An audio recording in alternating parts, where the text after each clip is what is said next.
আসসালামু আলাইকুম। আমরা কি কখনো কল্পনা করেছি যে আমাদের হাতে থাকা যে ফোনটা রয়েছে সেই ফোনটা দিয়ে আমরা বিমানের লোকেশন ট্র্যাক করতে পারবো?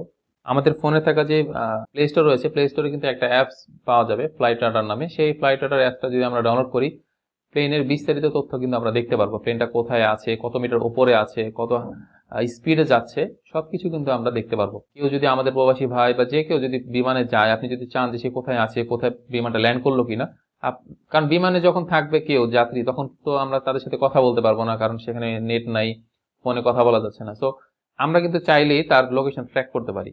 এটা সেফটি পারপাসে আমরা জানতে পারি যে আসলে সে কোথায় আছে, ল্যান্ড করলো কিনা। চলুন আমরা দেখে নিই প্লে স্টোরে গিয়ে অ্যাপসটা কিরকম এবং বিস্তারিত। প্লে স্টোরে গিয়ে আমি সার্চ করছি যে ফ্লাইট রাডার। ফ্লাইট রাডার 24 লিখে সার্চ করলে আমাদের সামনে চলে আসবে ফ্লাইট রাডার 24 ফ্লাইট ট্র্যাকার, এবং এটা আমি ইনস্টল করে রেখেছি, এই জন্য আমার সামনে ওপেন লেখা আসছে। আপনি ইনস্টল করে নেবেন, এখানে ইনস্টল বাটনটা আসবে, ইনস্টলে ক্লিক করলে হবে। আমি ওপেনে ক্লিক করছি। আচ্ছা, এখানে আমাদেরকে লাইসেন্স বা প্রিমিয়াম ভার্সনটা নেওয়ার কথা বলবে, আমরা এটাকে নট নাও করে দিচ্ছি। এবং এখানে পুরো ম্যাপটা দেখাবে, আমরা ম্যাপটাকে জুম আউট করতে পারছি, দেখুন কত বিমান রয়েছে। এবং এখানে যদি আমরা আমাদের লোকেশনটা দেখতে চাই, আমি যে লোকেশনে আছে সেখান থেকে, তো সেটাও আমি দেখতে পারবো। যেখানে যদি ক্লিক করি তাহলেই চলে আসবে, তখন আমার কিন্তু পারমিশন চাইবে আমার লোকেশনটা। দেখেন বাংলাদেশের আকাশেও বর্তমানে অনেকগুলো বিমান রয়েছে, সবসময় যে হেলিকপ্টারও চলছে। তো আমরা ঢাকায় একটা বিমান যদি এটাকে যদি আমরা ট্র্যাক করি, এই যে এটা দেখাচ্ছে আশুলিয়াতে আছে, ঢাকার দিকে যাচ্ছে।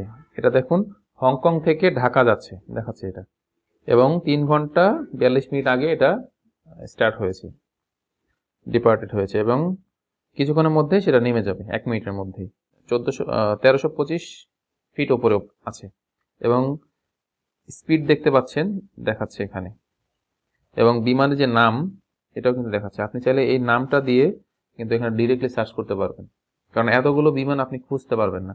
এই বিমানটা কোথা থেকে কোথায় আসছে দেখুন ম্যাপে কিন্তু দেখিয়ে দিচ্ছে, আমরা যেটাকে দেখেছি একদম হংকং থেকে যে মার্ক করে দিয়েছে, চলে আসছে এখানে।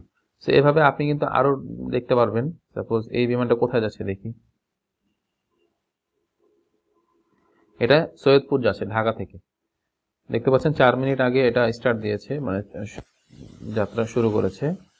আরেকটা বিমানকে দেখি, এটা কাঠমান্ডু যাচ্ছে, চেংডু, সম্ভবত চায়না থেকে যাচ্ছে, বা দেখা গেছে মোর অপশনে ক্লিক করি, এবং এখান থেকে এই বিমান সম্পর্কে অনেক কিছু জানতে পারবো, বিমানটার কোন কান্ট্রির বা এসে অনেক কিছু।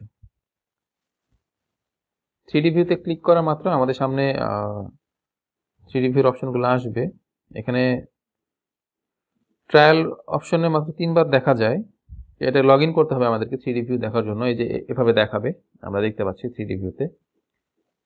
তো এর থেকে আমার কাছে বেশি ইম্পর্টেন্ট মনে হয়েছে যে বিমানটা কোথায় আছে, লোকেশন, এটা জানাটা খুব বেশি ইম্পর্টেন্ট। সো এটা আমরা ফ্রিতে দেখতে পারবো, এই জন্য আমাদেরকে কোনো পারচেস করতে হবে না, কিনতে হবে না।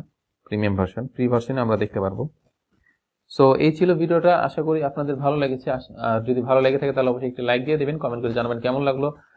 নেক্সট ভিডিও কি চান সেটা জানিয়ে দিবেন, শেয়ার করতে পারেন আপনার বন্ধুর সাথে, আর চ্যানেলটি সাবস্ক্রাইব করে রাখবেন পরবর্তী ভিডিওর আপডেট পাওয়ার জন্য। দেখা হচ্ছে নেক্সট ভিডিওতে, সে পর্যন্ত ভালো থাকবেন। আল্লাহ হাফেজ।